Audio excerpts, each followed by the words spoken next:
This morning we're going to look at what happened in the Garden of Gethsemane. And I'm going to read Luke's account of that story. And it says this: "And he came out and went, as was his custom, to the Mount of Olives. And the disciples followed him. And when he came to the place, he said to them, 'Pray that you may not enter into temptation.' And he withdrew from them about a stone's throw and knelt down and prayed, 'Father, if you are willing, remove this cup from me. Nevertheless, not my will, but yours be done.'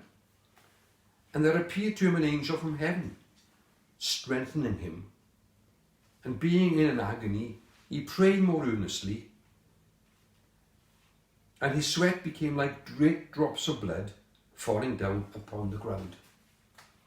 Gethsemane was a familiar place to Jesus and his disciples. They went there regularly for quiet and solitude, for prayer and reflection. But here it became a place of battle, of agony, questioning, submission and decision. Jesus knew what was ahead of him. He knew in a very short time he was going to die on the cross. And he knew the agony and the suffering that he was going to undertake for us. And so he's coming to Father here and saying, "Look, please, if it's possible, I don't think I can do it. But I'll do what you want. Not my will, not what I want, but what you want." Now, Gethsemane actually means oil press.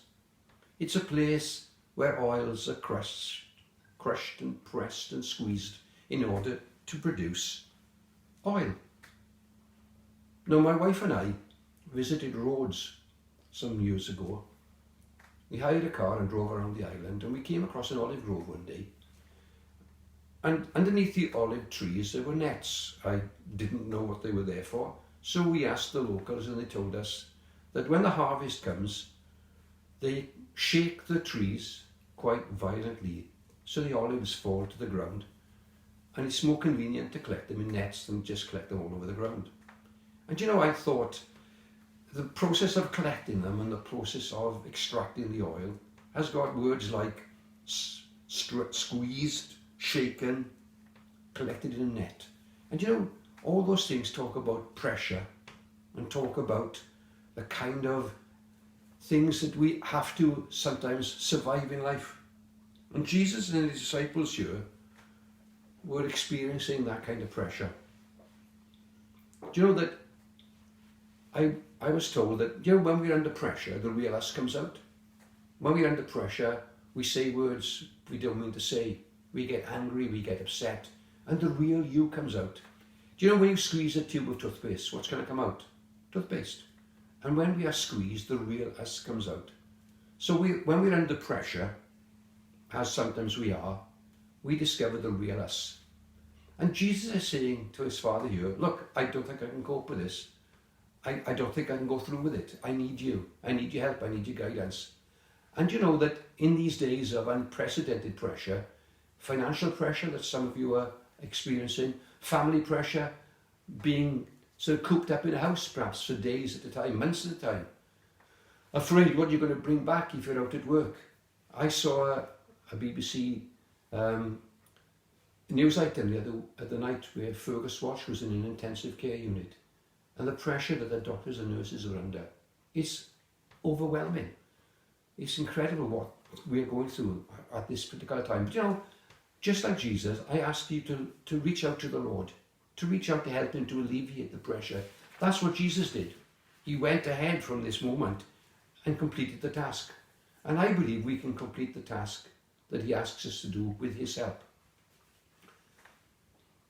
Psalm 46 says God's a refuge and strength, a present help in trouble. Psalm 23 says that we can lean on Jesus. His rod and his staff are there for us to lean on. And it's good to know that someone's there in the pressures and stresses. Sometimes when we're caught in a net, like Elvis said, caught in a trap and you can't get out. And the more you struggle to get out, the more entangled you get. And so I'm asking you today to help Jesus, give Jesus a chance to help you in the net and struggle. Bill Withers, who died recently, sang a song called "Lean on Me." And some of the words are quite pertinent at this time. He says this, sometimes in our lives we have pain. We all have sorrow. But if we are wise, I've added, we can lean on the Lord. He says, lean on me when you're not strong. I'll be your friend. I'll help you carry on. Swallow your pride, he says. And we need to do that today. We can't do it on our own, you see. We need help. If there is a load you have to bear that you can't carry, then I'll be there. And that's the message today. That Jesus, in the pressures and stresses of his agony, leaned on the Lord, trusted in his Father. And I'm asking you today, remember Gethsemane, in the squeeze, and trust him. I'm going to pray. Lord, I pray in the Garden of Gethsemane, Jesus trusted you and put his life in your hands. Help us to do that today. Amen.